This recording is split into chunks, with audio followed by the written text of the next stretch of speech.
Bonjour à toutes et tous, est-ce que vous allez bien? Est-ce que vous êtes en forme? Comme moi, je suis en forme.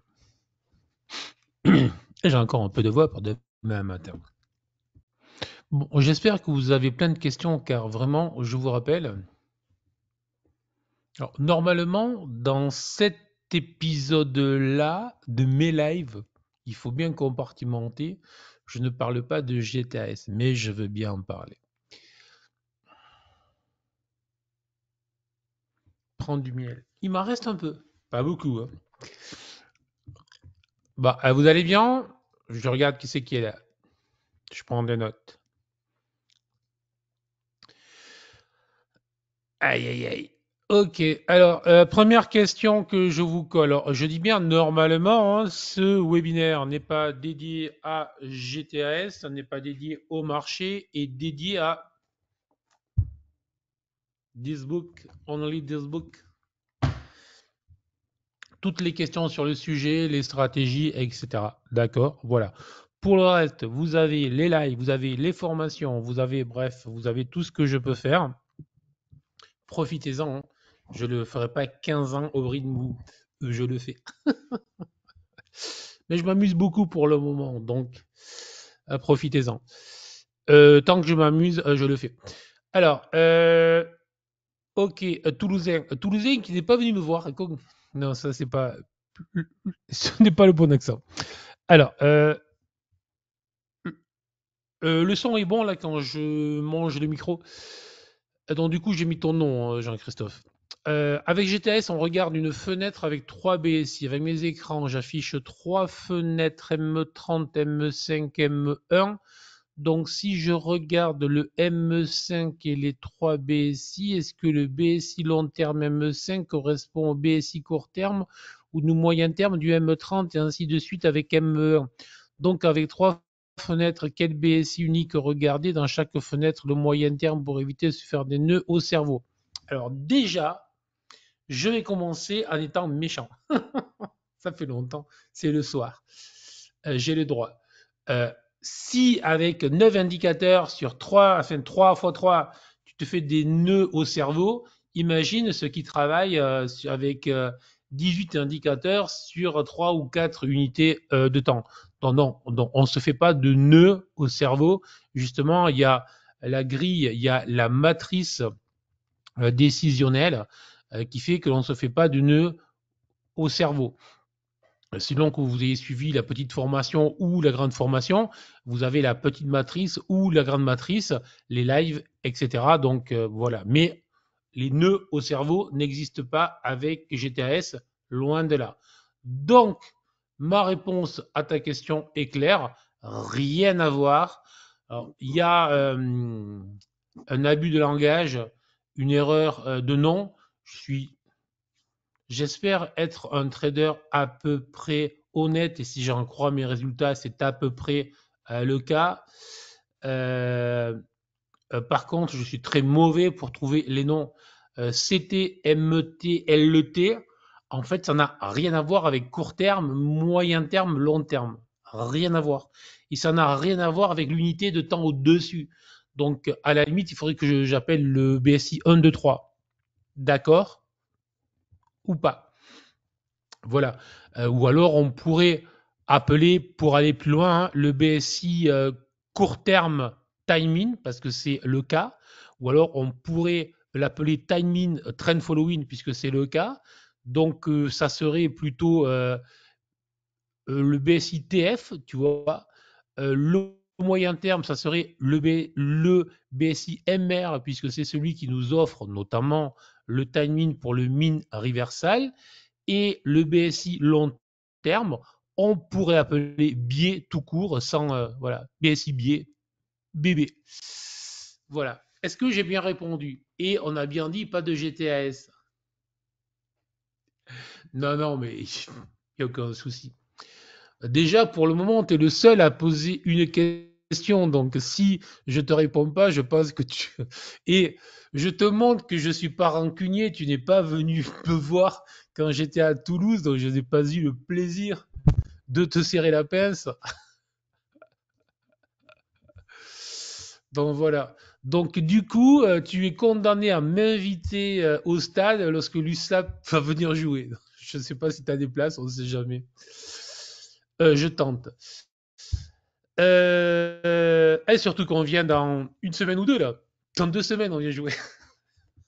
Là, c'est que pour les amateurs de rugby.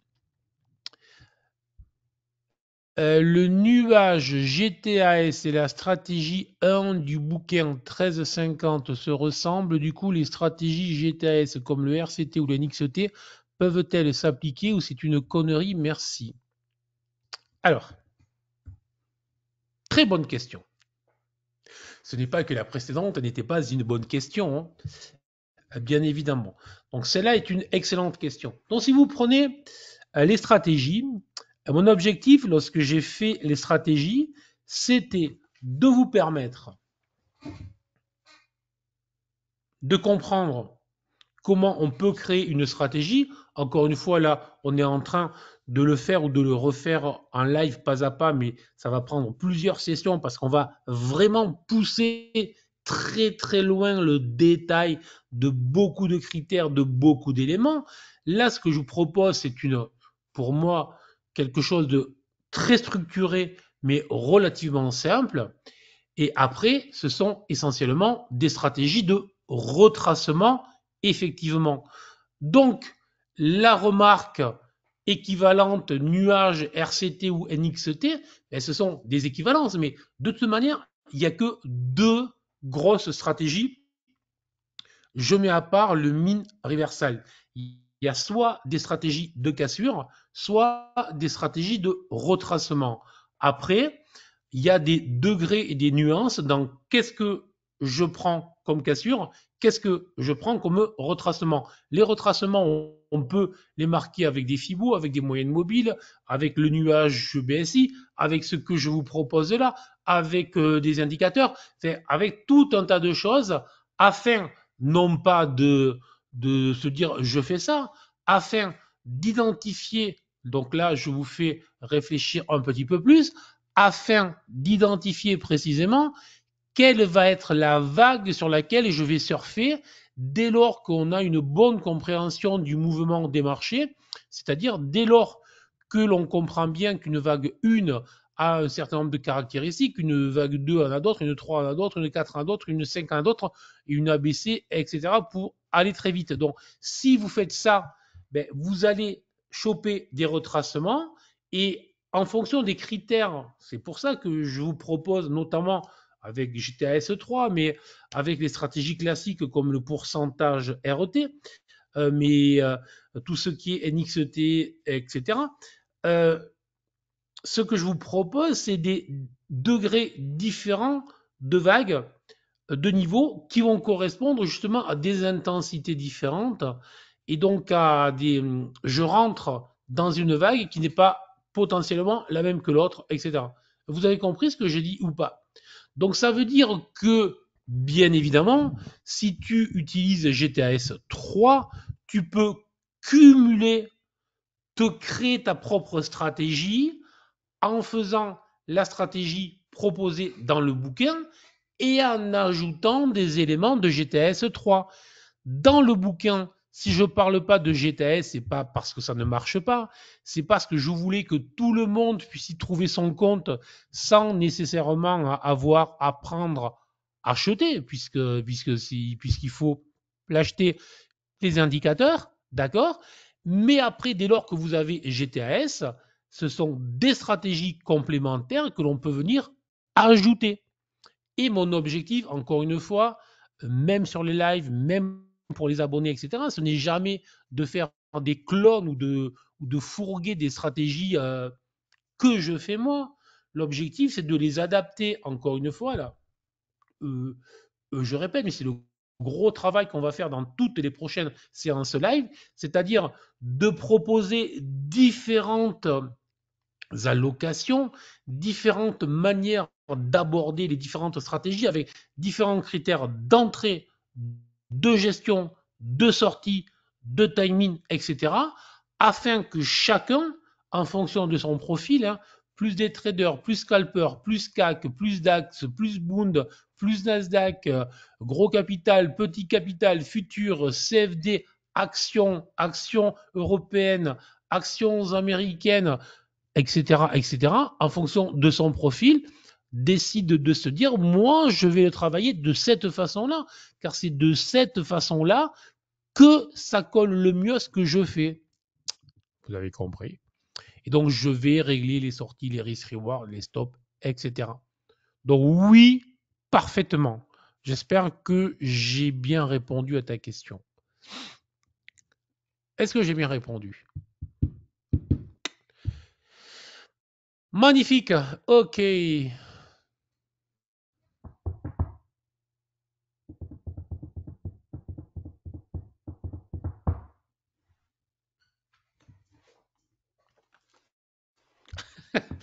Je vérifie ce que tu me dis.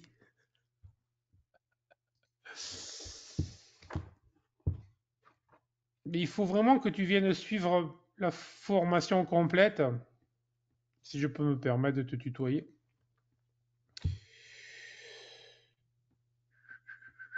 Alors, c'est quoi une alerte d'eau? Est-ce que quelqu'un peut répondre à cette question? C'est quoi une alerte d'eau? Tiens, je vous laisse écrire bonsoir à ceux qui arrivent. Je vous laisse 2 minutes pour répondre. Salut Thierry, ça me fait plaisir de te voir. Alors, partagez. Aïe, aïe, aïe.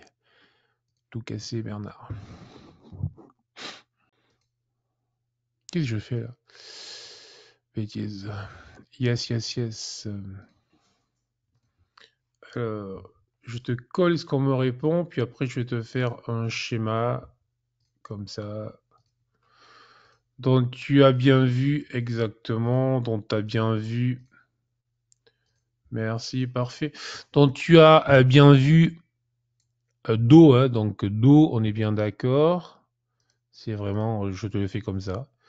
Des hauts, plus haut, des... Bon, celui-là, il est moche. On va prendre celui-là, voilà. Et on va prendre celui-là. Alors, attends. Vous y voyez bien, là? C'est bon? Donc là, voilà la théorie de dos, la tendance haussière et la tendance baissière maintenant. D'accord? Voilà, Ops, c'est parti. Donc, enfin là, je suis en train de faire des bêtises, donc je vais supprimer tout ça parce que c'est quand même le cac. Voilà. Maintenant, l'alerte d'eau, ça va être ça. Donc, je reprends mon joli graphique. Pourquoi est-ce qu'il me fait ça à la fin, lui? Bon, ça ne me plaît pas, donc je vais le supprimer. Je suis comme ça. Je supprime assez facilement. Voilà. Donc, jusque-là, on a bien eu des bas, plus bas, des hauts, plus haut, des hauts, plus haut, des bas, plus bas. Donc, je pense que tout est clair, que tu comprends tout. OK, ça marche. Donc, une alerte d'eau, c'est quand il y a une infraction, ouais, je pense qu'on peut le dire comme ça, à cette théorie, c'est-à-dire que ce que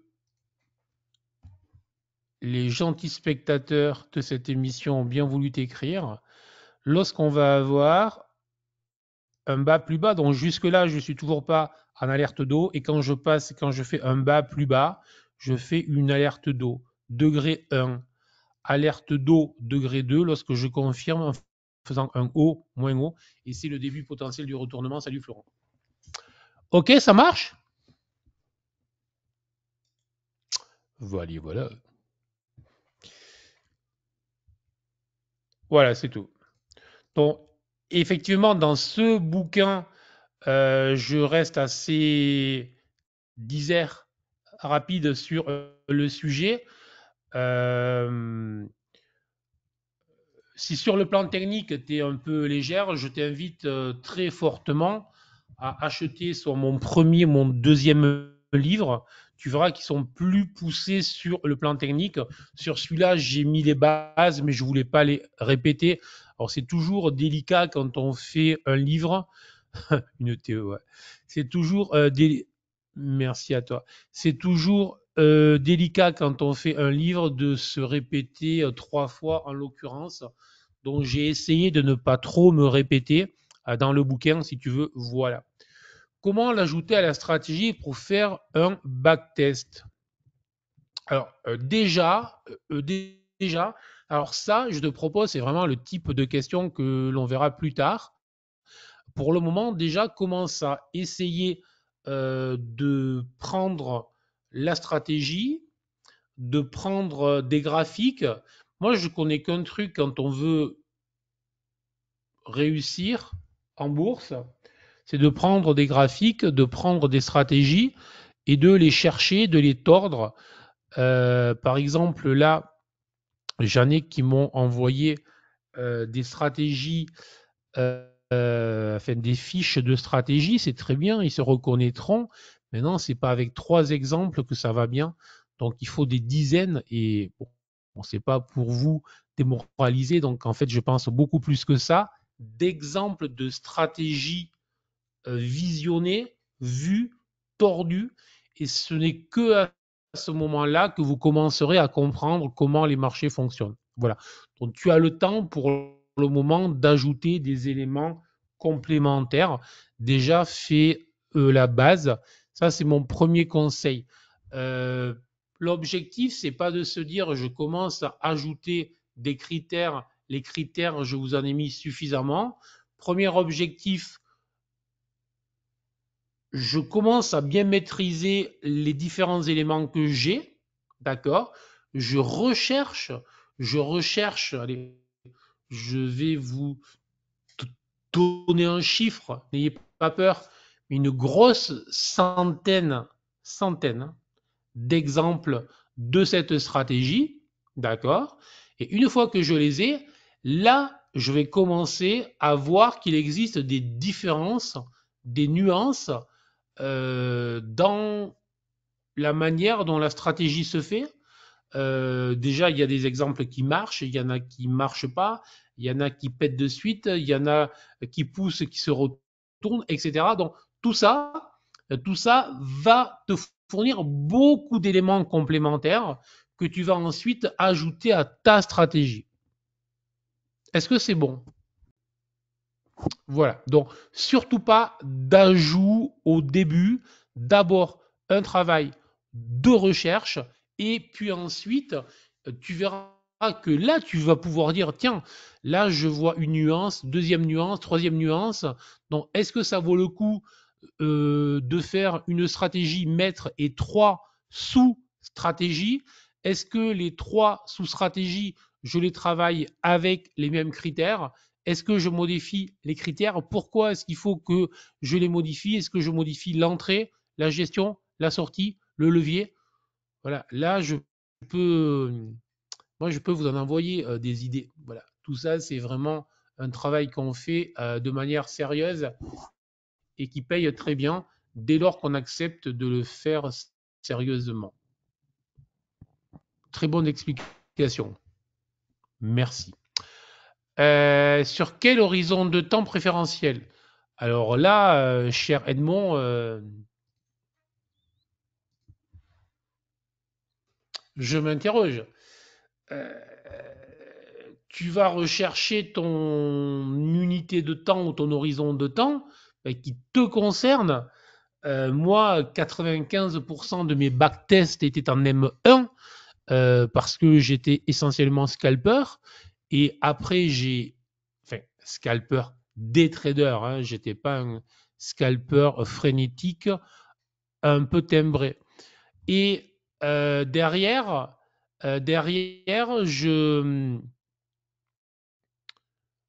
les stratégies étant maîtrisées, je les ai diffusées sur des unités de temps plus larges en m'assurant qu'en changeant d'unité de temps, elles continuaient à fonctionner. D'accord. Voilà. Et donc, tu l'utilises sur l'unité de temps sur laquelle tu trades. Donc, si tu fais les actions au hasard, si tu fais les actions en jour, ça va être en jour. Si tu fais les actions en day trading, ça va être en day trading, etc., etc., etc. D'accord. Avez-vous d'autres questions?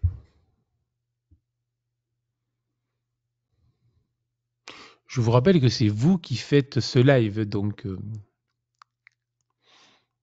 j'essaye de, pour une fois, ne pas parler, hormis pour répondre aux questions. Donc vous n'avez aucune question spécifique sur le bouquin, etc. Si vous n'en avez pas, vous dites, hein, parce que... Ah, je vois qu'il y en a.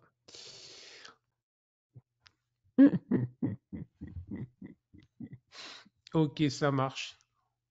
Si, il y en a. Pour les stops de protection, oui. Ah, dis-moi, tu veux quoi? La question.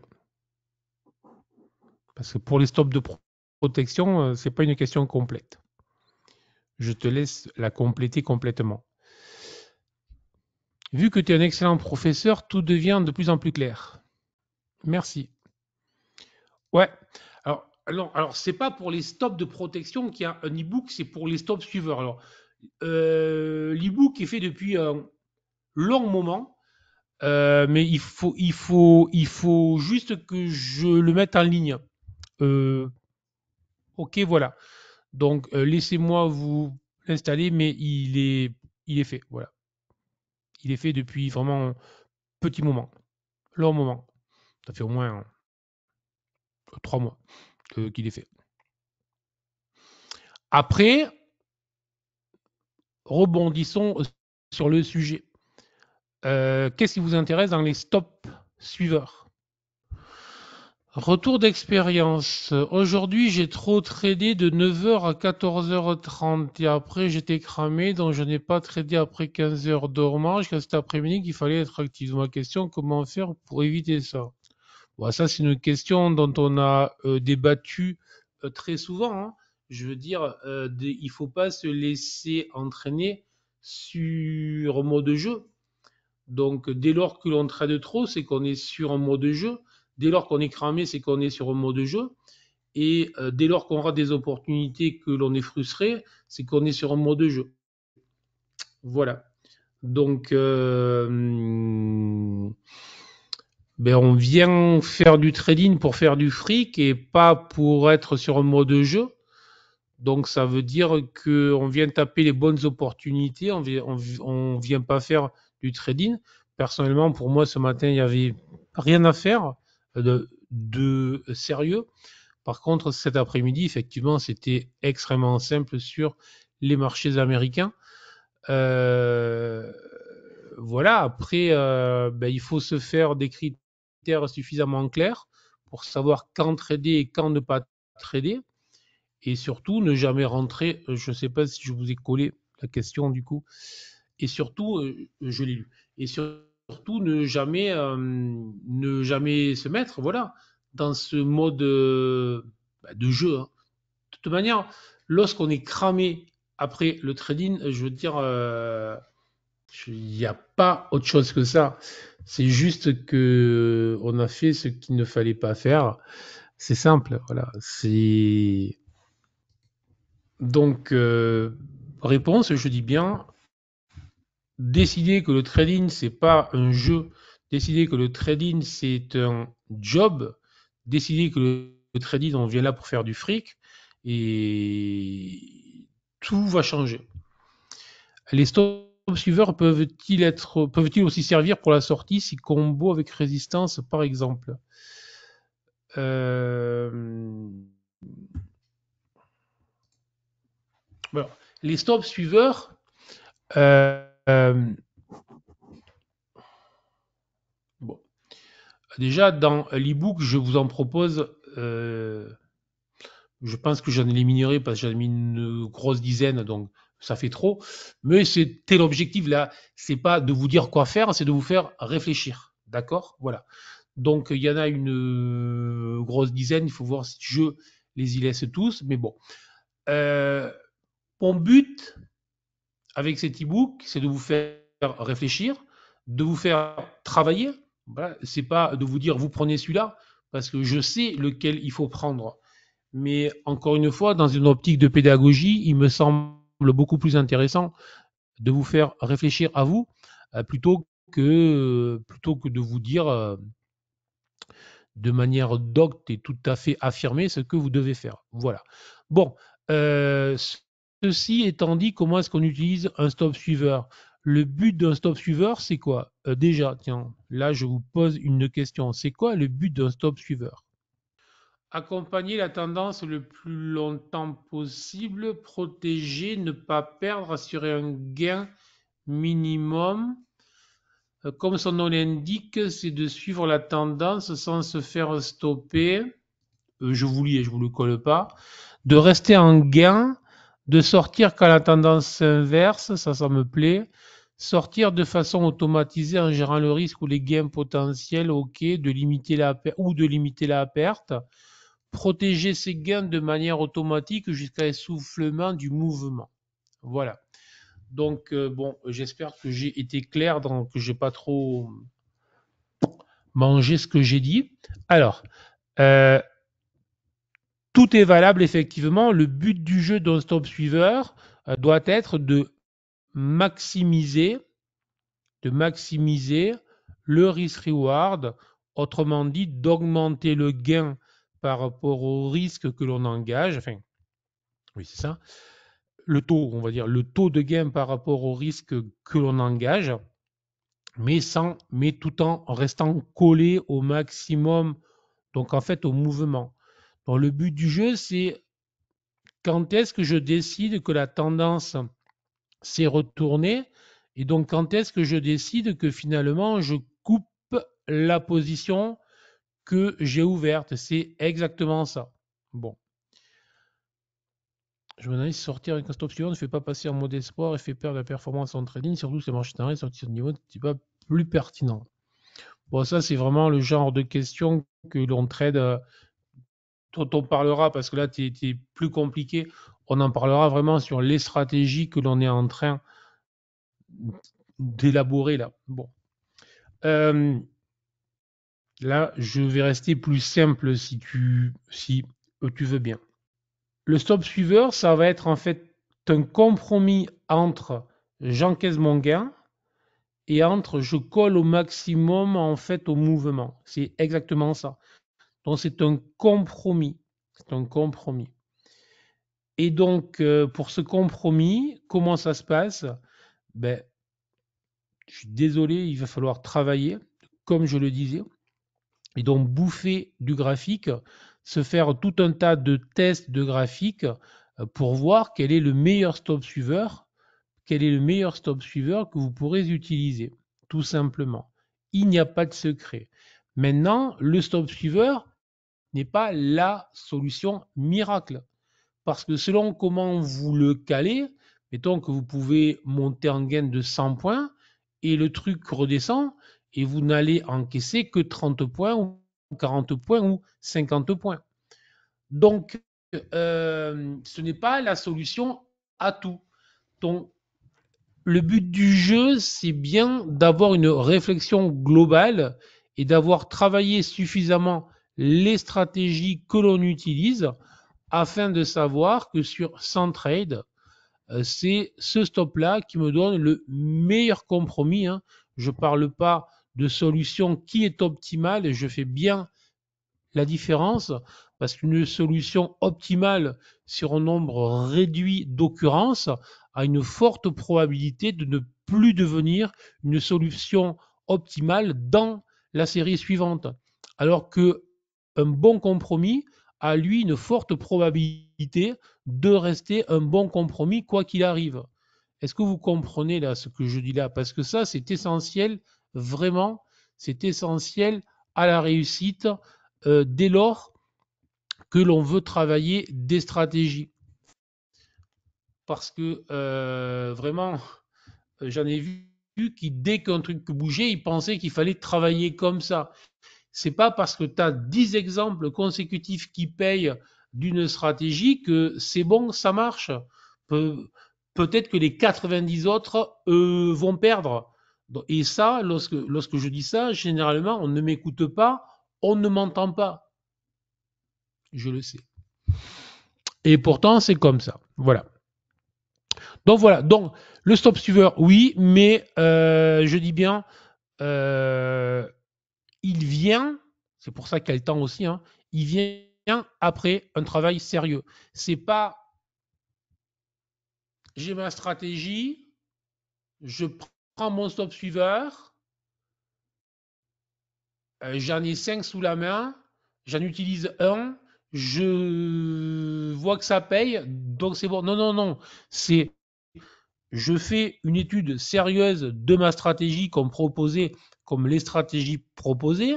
Si vous avez en plus GTAS, vous couplez avec GTAS, donc vous renforcez la proba que ça paye.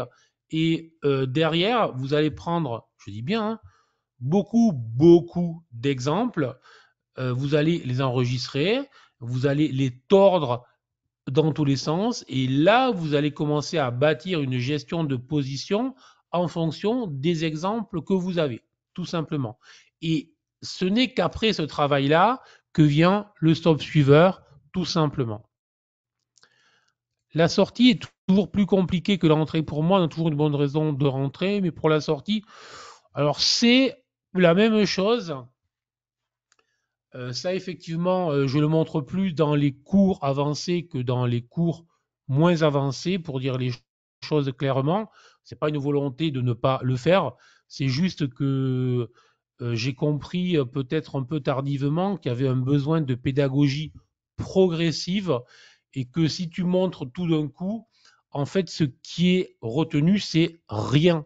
C'est un peu comme avec les stop suiveurs et le e-book, je l'ai, il est fait, il faut que je le finalise et sûrement que je le simplifie.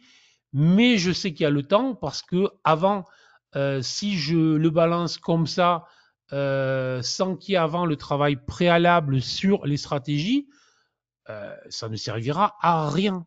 Donc il faut qu'il y ait un travail préalable sérieux sur les stratégies pour qu'il soit utile. Et de la même manière, euh, lorsqu'on veut se focaliser sur tout, donc je veux connaître l'entrée, les indicateurs, les sorties, je veux faire du trend following, du cassure, du retracement, du min reversal, du scalping, du swing trading. À la fin, on ne fait rien de bon, rien de bon.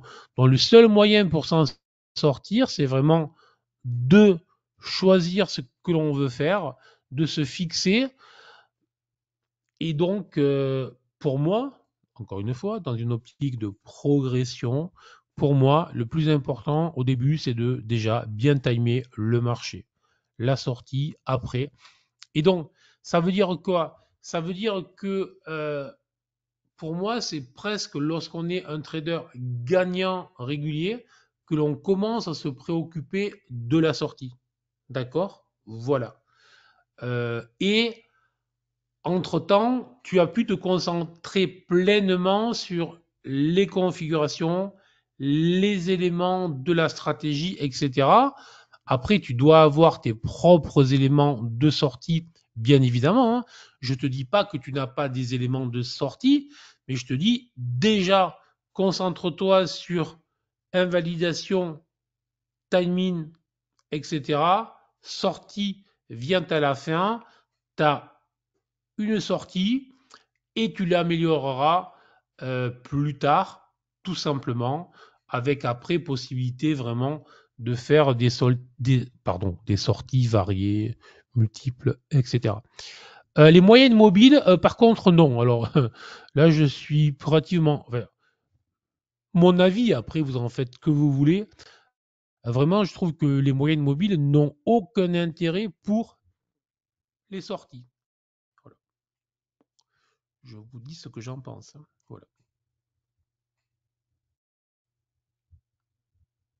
Ok. Bon, écoutez, si vous n'avez pas d'autres questions, merci. N'hésitez pas vraiment à venir avec des questions. Si j'ai une question. Écoute, j'ai dit au début que non, mais euh, pour toi, je veux bien faire un effort. Question GTAS autorisée pour toi. J'entre en position sur un pourcentage RET à l'achat 3BS hiver Clôture supérieure au nuage. Clôture inférieure BSI Line. Alors, celle-là, excuse-moi, mais je pense que tu me la poses systématiquement, hein.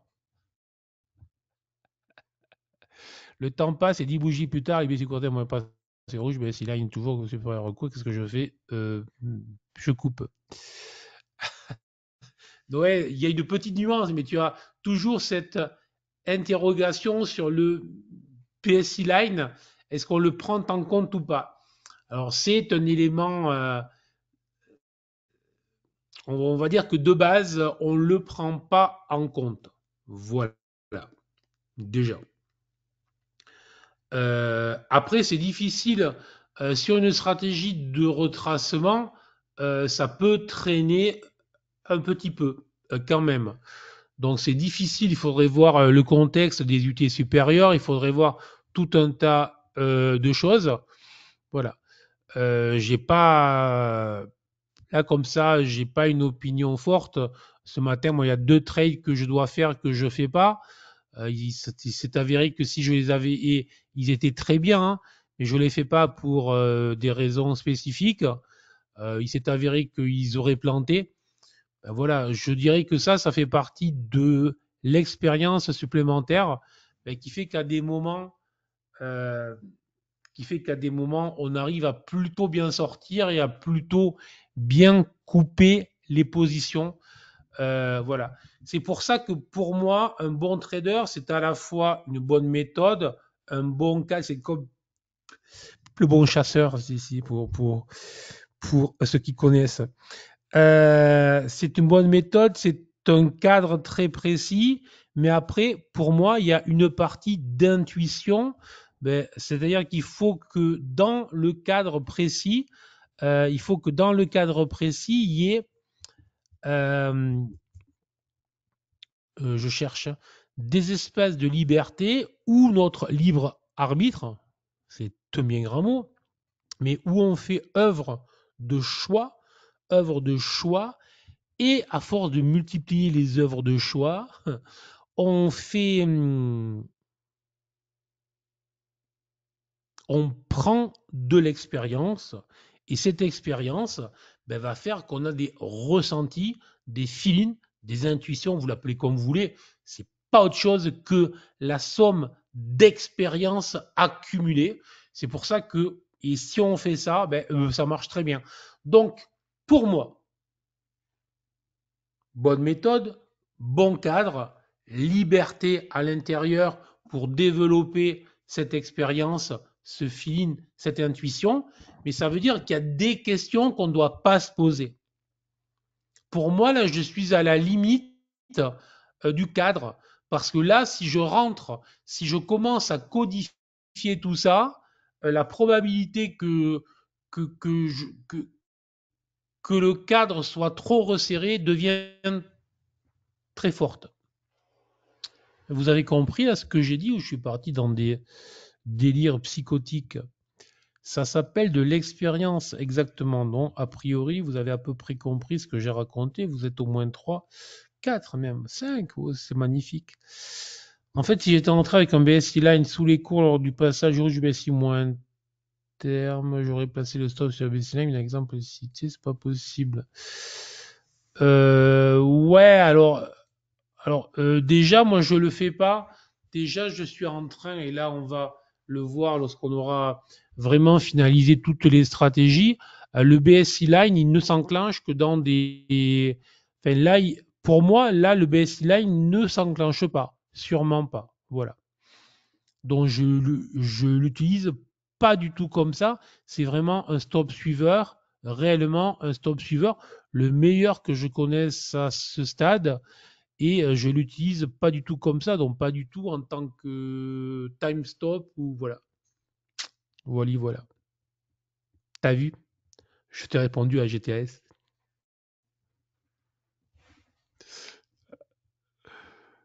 Bon, ça marche. Bon, allez. Ce coup-ci, il n'y a pas de questions. Bonne soirée. Merci beaucoup pour vos questions. Prochaine, je pense, le mois prochain. À demain pour les autres. Ciao, ciao. Bye. Alors, les replays de ces émissions, je les mets sur le site pour le moment. Euh, Normalement, lorsque vous accédez sur le site avec le QR code, vous les avez. Si ce n'est pas le cas, confirmez-le moi. On m'a refait le site a priori, mais normalement, ça marche bien. Je sais pas, je suis pas allé voir, mais normalement, vous les avez sur le site. Alors, vous l'aurez dans les prochains jours. Voilà. Et mille merci pour ceux qui sont là et qui m'ont laissé un commentaire sur ma dernière vidéo, qui m'ont fait des likes. Je pousse, mais euh, j'insiste vraiment, motivez-moi si ça vous plaît que je vous fasse des vidéos et des likes. Franchement, ça me fait un immense plaisir. J'essaye vraiment de me donner sur les vidéos, sur les trucs, etc. Après, j'y prends un immense plaisir, sinon je ne le ferai pas, mais ça fait vachement plaisir lorsque tu vois que c'est utile et que tu as des vues, et que voilà. Donc, s'il vous plaît, likez, partagez, commentez, même si c'est pour dire c'est bien ou c'est nul ou ce que vous voulez, mais laissez-moi, s'il vous plaît, un like plus un commentaire, parce que, je vais être clair, j'ai envie de développer un petit peu la chaîne, parce que ça me plaît, mais c'est vrai que après, si je vois que ça marche pas, ça me motive pas. Je veux dire, c'est tout. Voilà. Donc là, ça a l'air de prendre un petit peu. Je commence à en faire un petit peu. Après, je m'amuse beaucoup. C'est pour moi un exercice vraiment, vraiment, vraiment spécial. Ce n'est pas du tout un exercice que j'apprécie. Justement, c'est parce que je l'apprécie pas que je me force à le faire et que j'essaye de l'apprécier, que j'essaye de le faire relativement bien. Voilà. Cela prend du temps, je comprends que ah oui, oui, j'apprécie beaucoup franchement tous qui prennent le temps. Et toi, François, tu es celui qui m'en laisse le plus. Donc vraiment, je te remercie. Je veux dire, mais vraiment, voilà, laissez un mot, laissez un commentaire, un like. Et si vous avez des réseaux sociaux et que vous les partagez, ben voilà, super. Xavier, rappelle-moi pour le stop suiveur, si jamais je traîne trop, je te l'enverrai à avant-première. Que pour toi. D'accord? Voilà. Surtout, je suis très sérieux. C'est parce que, alors, euh, je connais mes gros défauts. J'essaye de faire, lorsque je fais les choses, j'essaye de les faire bien. Et des fois, quand j'arrive pas à faire les choses bien comme je veux, euh, je bloque. Ça fait 2 ans. Alors, je vais sortir la formation chandelier japonais à la fin du mois. D'accord? Ça fait 2 ans que je suis dessus. Et bon, il faut être fou, hein, je veux dire. Mais vu que ça me plaît, vu que j'essaye, j'ai poussé tellement le truc. Après, je sais que sur la formation, je ne pourrais pas mettre la moitié de ce que j'ai poussé, parce que sinon, là aussi, ça ne servira à rien. Mais j'essaierai d'en mettre quand même. Il y a pas mal de nouveautés, de choses très, très intéressantes, et de faire une formation par niveau. Donc, je pense que je vais faire au moins 2 niveaux. Niveau 1, dire, voilà, je connais un peu, mais pas trop, et niveau 2, plus poussé. Donc, je vais commencer ça à la fin du mois. Et c'est vrai que lorsque je pousse trop loin les choses, je bloque. Si vous avez des questions particulières, je vous mets mon mail comme ça. Une seconde, je suis à vous. Et sinon, vous allez sur le site et vous verrez tout, hein. Voilà. Il a été refait. Formation en chandelier, c'est avec moi tout seul comme un grand. Pareil.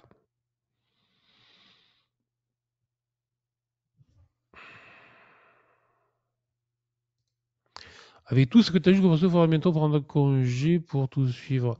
Ouais, mais ça me plaît. Et puis, c'est vrai que j'avoue que des fois, je me dis, l'autre jour, je me suis amusé, je dois avoir à peu près 2000 heures de live, de trading live, de formation, de tout. Même 2000 heures.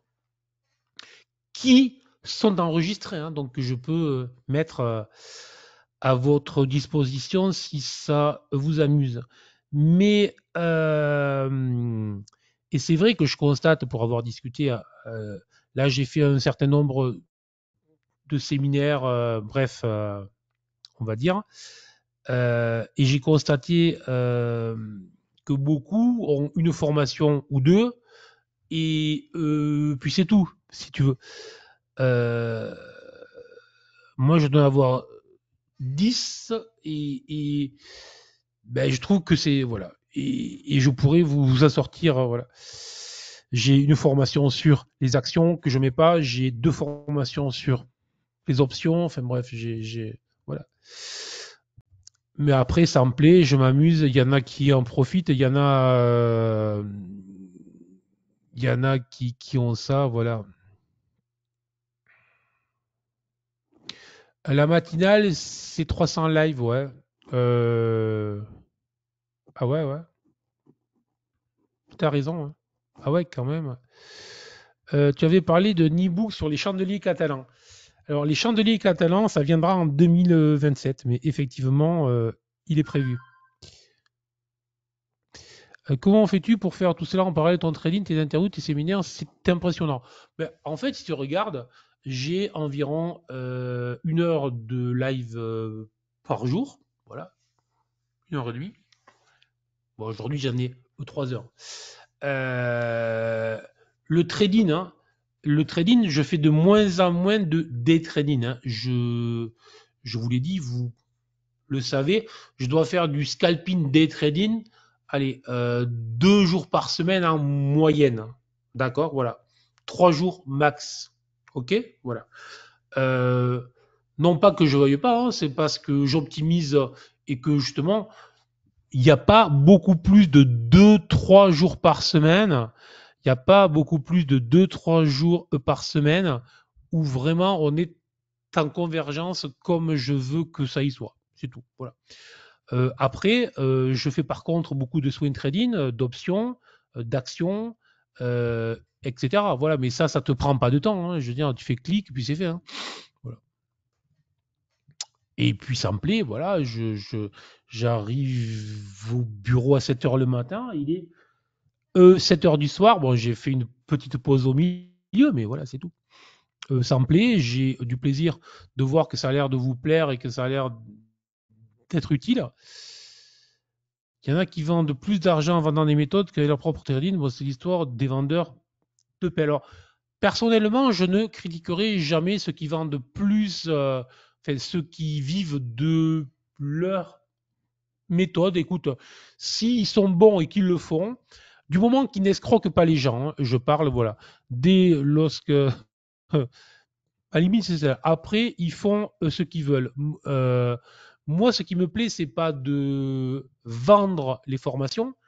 Ce qui me plaît, c'est faire de la recherche en trading. Ce qui me plaît, c'est de le partager avec vous, d'accord? Et ce qui me plaît, c'est mon métier de trader qui continue à me prendre 80% de mon temps, hein. C'est-à-dire que la formation, ça ne me prend jamais que 20% de mon temps, parce que même quand je crée une formation, ne vous inquiétez pas, même si après je la fais, le premier à profiter de cette formation, c'est moi. Parce qu'en fait, la formation, par exemple, sur les chandeliers, arrive au bout, pour moi, d'une réflexion de plusieurs années sur ça. Je ne sais pas si vous suivez ce que je dis là. Pour moi, c'est pas. Je fais pas une formation sur les chandeliers japonais pour vendre une formation sur les chandeliers japonais. Ça fait 30 ans que je pratique les chandeliers japonais. Il y a plein de choses qui ne me conviennent pas. Et il y a GTAS qui est arrivé là il y a 5, 6 ans, maintenant, 8 ans GTAS 1, et qui me permet d'améliorer tout ça. Donc j'avais besoin de faire le point, de réfléchir. Donc ça fait vraiment plusieurs années maintenant que je bosse sur le sujet.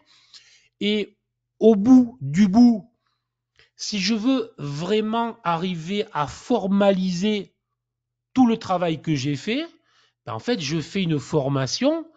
Alors après, je peux évidemment la vendre, hein, on est bien d'accord, mais le premier qui en profite, c'est moi. Je veux dire, c'est moi. Je veux dire. Donc, c'est juste que je fais un travail de recherche et ce que je mets en fait en formation, de toute manière, là aussi, si je mets 10% de ce que je fais, ouais, je me souviens. Ouais. Ah oui, ça, c'est clair. Moi, je considère que je suis devenu un meilleur trader. Enfin, meilleur. En perf, j'étais haut. Disons, en ce que j'appelle le ratio 4K, hein, le, le rapport risque-temps, rendement, etc., je suis devenu un meilleur trader. C'est-à-dire que ce que je vous dis de ne trader que de faire du scalping, des trading que 2-3 jours par semaine, avant, c'était juste impossible. Voilà. Aujourd'hui, j'ai aucun souci à. Voilà.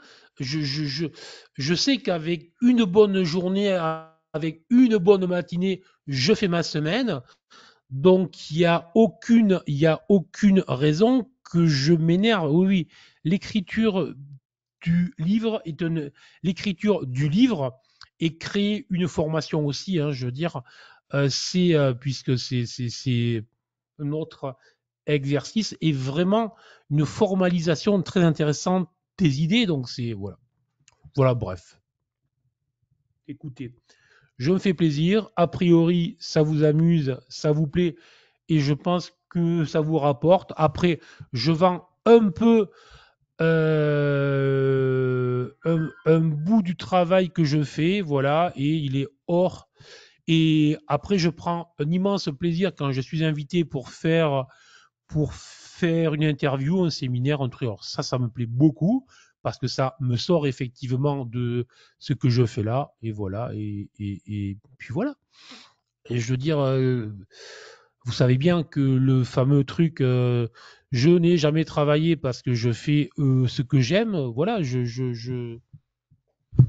quand je vais au bureau le matin et quand je quitte le bureau le soir, je suis content parce que j'ai pris du plaisir. Donc j'espère que vous aussi, que c'est utile, que ça vous forme, que ça vous rapporte. Voilà, je fais plein de trucs gratuits, des vidéos, des machins. Il y a des petites formations que je vends parce qu'il faut bien un moment quand même. De toute manière, en fait, je pense qu'il y a aussi un truc, et ça c'est relativement clair. Si tu formes, enfin, ce que tu formes gratuitement à un moment, on croit que ça vaut rien à un moment. Donc il faut, voilà. Mais sinon, moi je m'en fous. Hein, voilà.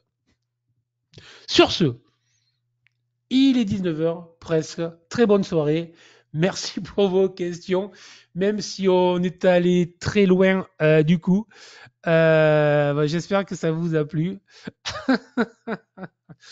Et que j'ai pas. Ciao. Hasta mañana. Bye. Ciao, ciao. Bye.